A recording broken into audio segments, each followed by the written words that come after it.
Motilal Oswal Financial Services announced its numbers yesterday, and it's a fairly strong showing. I think over 26% growth in revenues and profit also growing reasonably well. But OPEX is high for the company. For once, we are going to discuss with Ramdev Agarwal, the chairman and co-founder of Motilal Oswal, his own stock, and of course, time permitting, we'll ask him about other stocks as well.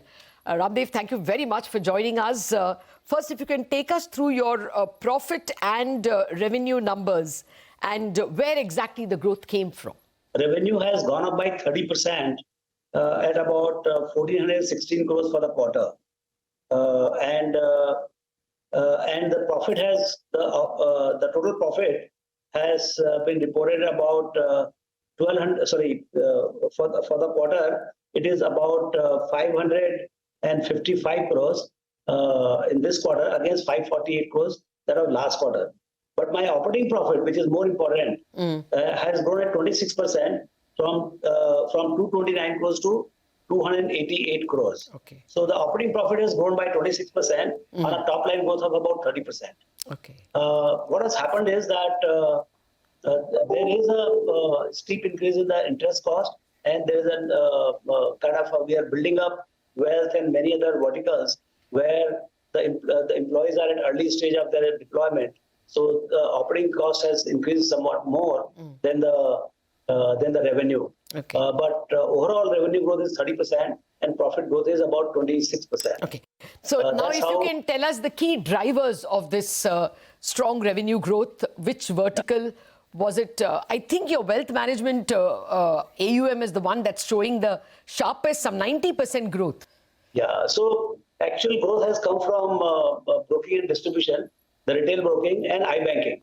Okay. These two segments have done remarkably well in this particular quarter. The asset management, and I think another one is the private equity.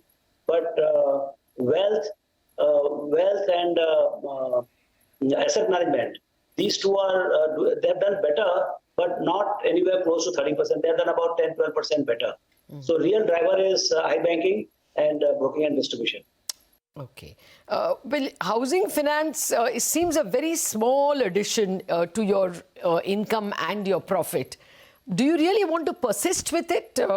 I mean, it's your core business is largely in capital markets.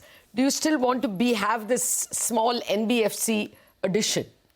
Yeah, so this is a separate investment venture. I mean, this is the venture which is part of the company, but it is it has a different set of shareholders and a completely different team. So it's in any case very separate from the capital market business. And now after 2 or 3 years of stagnation, now it is run by a new team and it is showing signs of growth. I think we are going to see much more vigorous growth in the second half than the first half. But the stagnation phase is over. Now we're in the growth phase.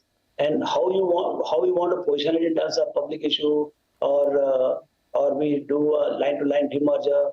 How do we want to do it? That only time will tell. But for next 2-3 years, where the business is an integral part of Motilal Oswal, and we'll see that this particular business doesn't remain minority. It becomes a major profit contributor to the pool of operating profit. Now, if you can tell me, what is your growth vision? Which vertical do you think is going to show maximum growth for you from an industry point of view? Yeah. So, Lata, what is happening is that because there is a very newly found love for capital markets and investment. Yes. But the whole nation is now rising in terms of inclusion. And we are seeing almost 2 to 3 million clients coming every month. And now we have reached about 130 million.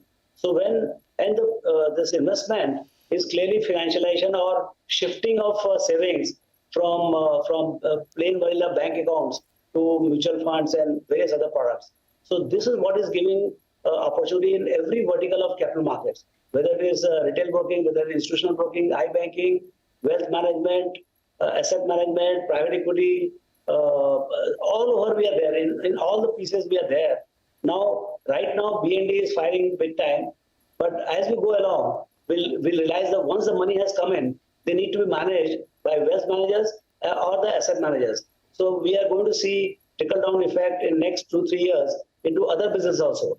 So as we mature into having 250, 300 million accounts with a larger amount of business, all the capital market businesses I think, will be in very, very good condition as we go forward.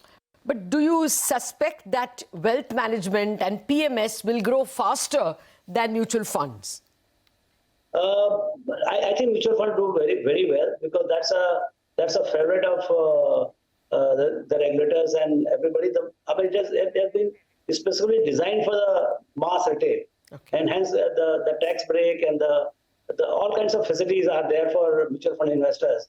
So I'm sure mutual fund will grow very well. But for the reasonable clients, those who want to invest 1 crore or above, I think for larger ticket clients, HNIs, PMS, AIF, those products will also become, it will become sought after depending on what is the theme, who's the manager, those kind of things. No, I'm asking you because in every sector, there are sectors that your analysts track. See, whether it is two-wheelers or whether it's cars or whether it's housing, it is premium that is doing well. Mass is not doing all that well. 100cc bikes are not doing well. The small car is not doing well. So I'm asking you whether, we're going to see mutual funds grow, but the wealth management products will take off much better. But I think the reality in asset management or capital market is somewhat different. In fact, retail side is doing very well. Okay. Extremely well. So, unlike in physical products or discretionary products, here we are seeing the influx of very small guys, large number of guys coming in and participating in the market through SIPs and direct stock buying also. So we are seeing tremendous amount of activity and options trading, all sorts of things. So I don't see any. Of course, the premium clients are also doing well. In fact, they are little timing the market. The HNIs and bigger guys, institutions, they are timing the market. Retail guys participating fully. Okay. So I think once the cloud gets cleared politically or whatever, geopolitical, I think the participation from HNI side will increase even further. Okay. So I don't see premiumization taking over the mass participation in capital markets. Okay. Ramdev, IPOs have been, of course, the flavor of the season as well. But it looks like the IPO is not anymore a startup trying to garner money from you and me. It looks like money is already being made by the rich guys who started the startup, and they're only using the IPO market to dump it on us. It's more being used as an exit vehicle. Do you see, therefore, looks like the bigger money is being made in the private market? Not really, in the sense that, yes, private markets guys, they deserve to make money because they stayed with them for 8-10 years. Yes. They identified, and it's not that every portfolio candidate in their portfolio do very well. So I think what they're getting is for their investing period and their patience. But since the Indian corporate journey or Indian economic journey is very long, so it doesn't matter in the sense that, yes, at early stage they made money, but a lot more will be made in many corporates as we go along. Okay. So I don't agree that maybe prices are somewhat on a higher prices it is coming. Yes. So the return for next 2-3 years might be a little more muted. But if you look at 10-15 years into the corporates, I think this is just a very small fraction of what the capitalization could be of a successful company in the next 15 years. Yeah, okay. I agree with you that the mutual fund sector has grown very well. Even if you looked at the size from 10 trillion in 2013-14, it is now 46 trillion rupees in 2023. Number of demat accounts is rising. Number of unique MF accounts is rising. Do you think this is a secular trend? Unique accounts, I think, has grown from 2 crore to 4 crore in 3 years. Yeah, so I think the number of participants are clearly visible, and you can see from the volume also.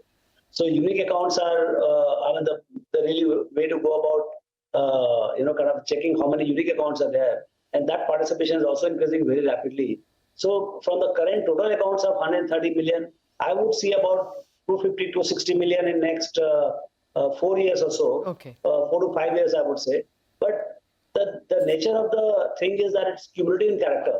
It's not that it's a flow. It's a cumulative thing. So as the crowd becomes bigger, and they also each and every person brings more and more amount of money. So the cumulative effect on the secondary market first, and then the primary market, and then the unlisted market. I think it's all going to be quite exciting. And this actually throws tremendous opportunity for any entrepreneur in India. Entrepreneurship had never been at so much of premium at any point of time in India. Fair point. Okay. Good to hear that. Ramdev, can't let you go without a view on the markets itself. You've seen a larger part of the results season behind us. There is going to be, of course, some political events, big events now, state elections and then general elections. What is your sense? Do you think that the markets are looking fully priced at this point in time, given the kind of results we have seen? Or do you think that, we can see new highs sooner than we think?